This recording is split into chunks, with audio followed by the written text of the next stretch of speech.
Smith Show. Got to get to the NBA, where earlier this week, Kevin Durant became the 8th player in NBA history to score 30,000 points. It's an incredible milestone, no doubt, for one of the league's elite scorers. But does that make him a top 10 NBA player of all time? I think it does. Nick Wright of Fox Sports, however, doesn't think so. Check out what he had to say on his podcast, What's Right. Check it out.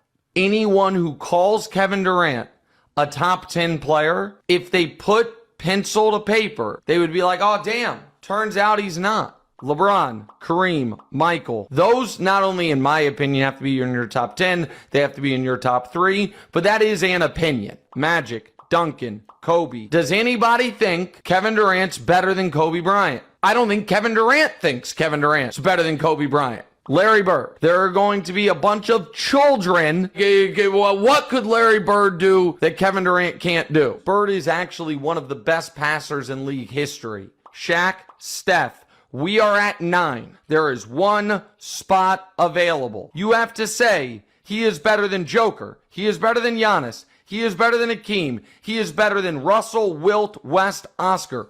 You don't actually think that. You might think he's better than a couple of those guys. There is no chance you think he's better than all of them. Let me say this to you. I work at ESPN. That guy, Nick Wright, works at Fox. I don't give a damn. I got a lot of love and respect for Nick Wright, who knows his sports and does a hell of a job. And he's somebody that is a friend that I admire and respect. We don't disagree. We don't agree on this, however. But that's all right. And by the way, Nick Wright works every day. Well, one of my best friends in the industry, one of the greatest human beings I know, in Chris Broussard, who's just a beautiful, beautiful human being, and my buddy, my brother, without question. So I wish them nothing but the best, and they know how much love I have for them. Nick Wright, and props to the volume as well, led by Colin Cowherd, who does an outstanding job, one of the best radio hosts in America. Yes, they work at a different network. I don't give a damn. You know, they're all great, and they're good people, and I got nothing but love for them. Let me say this.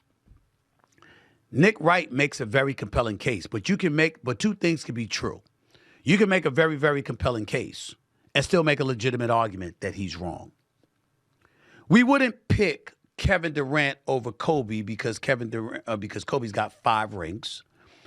Kobe Bryant is arguably the second greatest off guard in the history of basketball behind Michael Jordan. And we wouldn't do that. But you do understand that Kevin Durant, at 6'11", 7 feet tall with a 7'6" wingspan, you do understand his career scoring average eclipses Kobe, right? You do understand that his offensive efficiency eclipses Kobe, right? You do understand that as great and as phenomenal as Kobe was, you do understand that there's a parallel.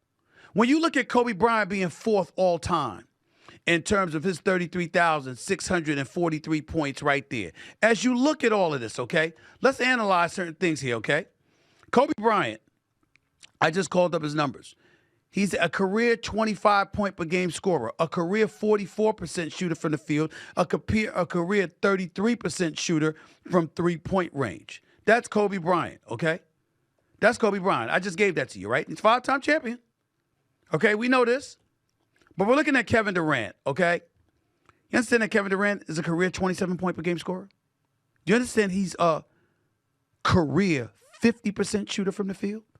Do you understand he's a career 38.8, close to 39% shooter? So he averaged more, plus he was more efficient from the field, from three-point range. The intangibles, meaning the sizzle, the pizzazz that Kobe has, that's not Kevin Durant. If Kevin Durant was in a Laker uniform, what would he have done? If Kevin Durant had Shaquille O'Neal as a teammate, would he have won 3 titles? If Kevin Durant was playing with Pau Gasol and Andrew Bynum and those brothers when they went back-to-back titles, first against Orlando and then in a 7-game series against Boston, Kevin Durant couldn't have done that?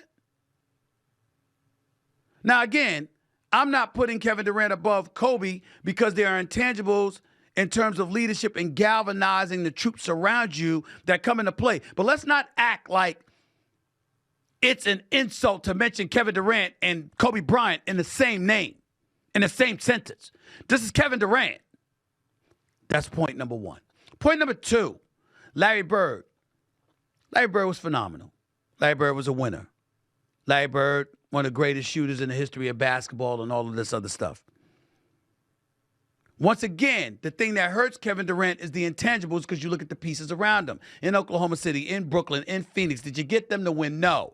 You had to join Steph Curry and Klay Thompson and Draymond Green in order to win your back-to-back titles, and you would have won 3 straight had you not torn your Achilles. I get all of that. But my point to all of you is this.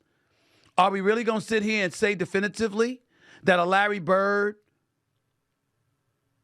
a Giannis Antetokounmpo, and these other guys were definitively better than one of the greatest scorers in the history of basketball? Keep in mind, Kevin Durant was out for a full season because of his torn Achilles. Keep in mind, in 2014, 2015, Kevin Durant only played 27 games. I think it was a foot injury back then. So he's missed a full season and a half.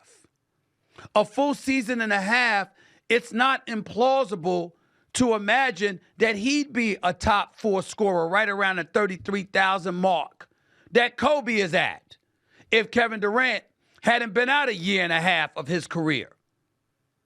Ladies and gentlemen, Kevin Durant is 36 years old. 36. Right now he's averaging, his career average is 27.3 points per game. At age 36, in the 41 games he's played this year, at age 36, you know what Kevin Durant is averaging? 27.3 points a game. His exact career average. His career is shooting 50.2% from the field. Do you know what he's shooting this year? 53.2%. His career averages is up. His career average as a three-point shooter is 38.8%. Do you know what Kevin Durant is shooting this year at age 36? 40.4% from three-point range. Do you feel what I'm saying to you? He's 6'11", with a 7'6" wingspan, with ball handling skills. He can lead a break. He can dance on you in a half-court set. He creates his own shot. This is Kevin Durant. So I get where Nick Wright is coming from with all of these names that you want to throw out. Magic Johnson is the ultimate winner and the greatest point guard in the history of basketball. Could Magic Johnson do what Kevin Durant does offensively? Could Magic shoot like that? Magic could pass. Magic could post you. Could Magic, even with Magic leading fast breaks, did Magic have that kind of ball handling skills with that breakdown ability? And let's get back to Oklahoma City and Brooklyn and Phoenix. Phoenix has been a disaster. Brooklyn, that was Kyrie. If Kevin Durant wears a size 12.5 instead of size 13 shoe, Kevin Durant in the finals. They beat Phoenix. That's not Milwaukee. Remember when Kevin Durant dropped 49 and missed the free throw from dropping 50? When I said that, now he got called again and said he's going to drop 50. He dropped 49 in that game 5. It's Kevin Durant we talking about. Oh, by the way, do the Golden State Warriors win 2 more titles if Kevin Durant doesn't show up? Wasn't it Golden State who were champions a couple of years earlier, but had lost in 2016 to LeBron? Wasn't it the champions, the former champions, that was Draymond and Klay and Steph with Iguodala and Kerr and those ones, and Bob Myers? Wasn't it them that flew to the Hamptons to see Kevin Durant? To coax him into coming to Golden State? Wasn't the other way around. They beat him in a best-of-7 series. After he was up 3-1, Golden State comes back, beats him, knocks him out of the playoffs in the Western Conference Finals before losing in that title round to the Cleveland Cavaliers, and still went to him, the person they took out to get to come to Golden State.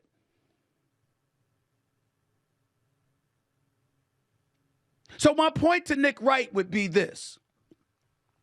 Some would disagree with you, some would agree with you. But why are we talking about Kevin Durant like there's no way in hell that this is possible? How many people in NBA history have averaged 27 a game with that level of efficiency? Who's a two-time champion and a two-time finals MVP? Who, by the way, you brought Steph Curry ahead of him. We'll give Steph Curry that nod because he's the greatest shooter God has ever created.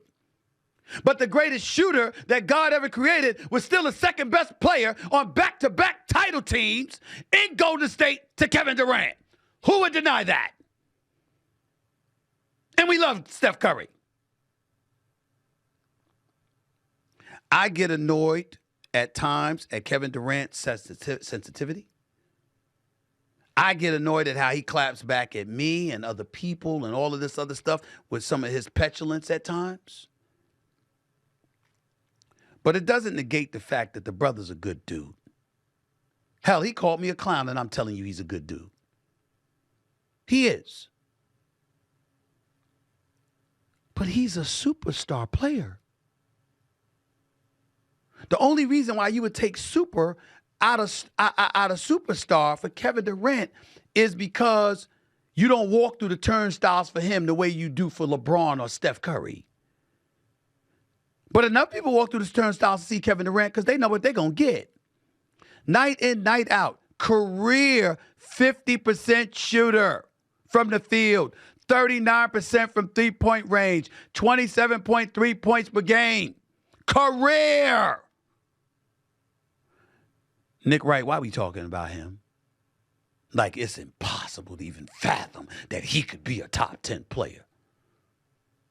What are we doing? Giannis is a locomotive coming at you, a monster. Giannis can't shoot like this. Giannis beats you playing bully ball.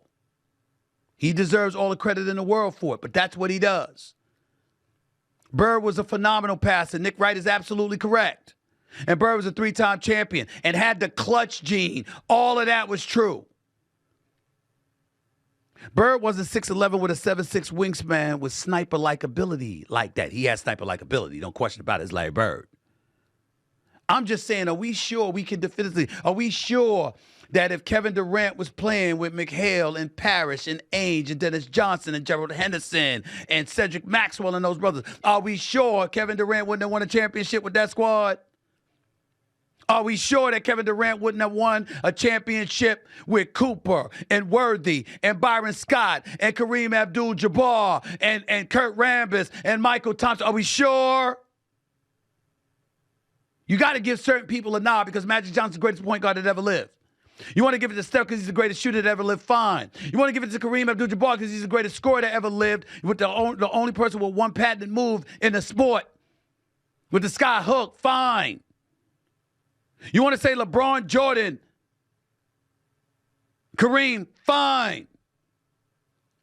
Everything else is open for discussion. You want to give it to Tim Duncan because the greatest power forward to ever live? Fine. After LeBron, MJ, and Kareem, everything is open for discussion if we're strictly restricting ourselves to the skill set and the accomplishment of Kevin Durant. You cannot eliminate him from a conversation of the top 10 players in NBA history. Because you can't show me 10 players that did what he has done. That is just a fact. Period. Coming up, Elon Musk holds court with the press with President Trump.